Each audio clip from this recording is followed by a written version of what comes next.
Oh, hello there. So glad you could join us today. We're going to be talking about Pandora's box.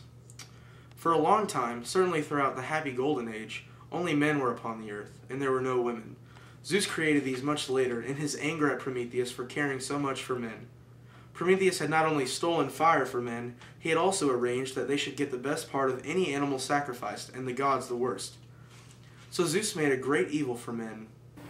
He made a sweet and lovely thing to look upon, in the likeness of a shy maiden, and the gods named her Pandora, which means the gift of all. The gods presented her with a box into which each had put something harmful, and forbade her ever to open it. Then they sent her to Epimetheus, who took her gladly, although Prometheus had warned him never to accept anything from Zeus. He took her, and afterward, when that dangerous thing, a woman, was his, he understood how good his brother's advice had been.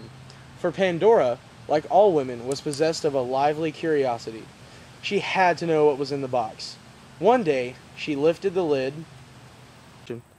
and out flew plagues innumerable, sorrow and mischief for mankind. In terror, Pandora clapped the lid down, but it was too late. One good thing, however, was there: hope. It was the only good the casket had held among the many evils, and it remains to this day mankind's sole comfort in misfortune. So mortals learned that it is not possible to get the better of Zeus, or ever deceive him. Join us next week for another Greek myth.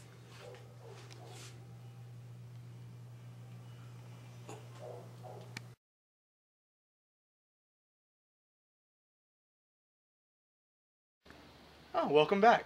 Today we're going to be talking about Pygmalion and Galatea. A gifted young sculptor of Cyprus named Pygmalion was a woman-hater. Hello. Go away! Detesting the faults beyond measure which nature has given to women, he resolved never to marry. His art, he told himself, was enough for him. Nevertheless, the statue he made and devoted all his genius to was that of a woman. Either he could not dismiss what he so disapproved of from his mind as easily as from his life, or else he was bent on forming a perfect woman and showing men the deficiencies of the kind they had to put up with. However that was, he labored long and devotedly on the statue and produced a most exquisite work of art. But lovely as it was, he could not rest content. He kept on working at it, and daily under his skillful fingers it grew more beautiful. No woman ever born, no statue ever made, could approach it.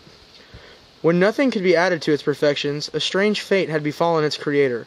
He had fallen in love, deeply passionately in love, with the thing he had made. But from that time on, the gender he scorned had their revenge. No hopeless lover of a living maiden was ever so desperately unhappy as Pygmalion. For a time, he tried to pretend, as children do with their toys.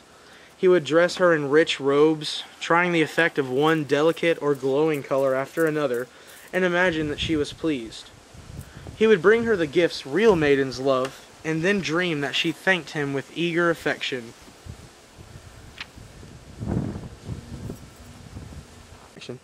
Pygmalion would go so far as to put her to bed at night, and he tucked her in all soft and warm, as little girls do their dolls.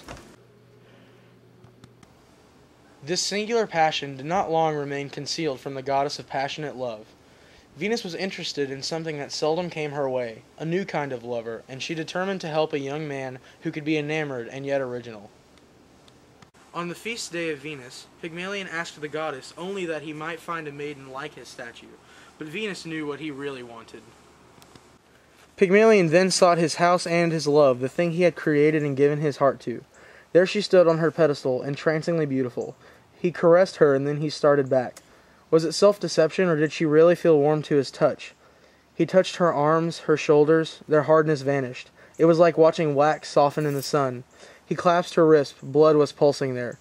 Venus, he thought, this is the goddess's doing. And with unutterable gratitude and joy, he put his arms around his love and saw her smile into his eyes and blush. Venus herself graced their marriage with her presence. But what happened after that we do not know, except that Pygmalion named the maiden Galatea, and that their son, Paphos, gave his name to Venus's favorite city.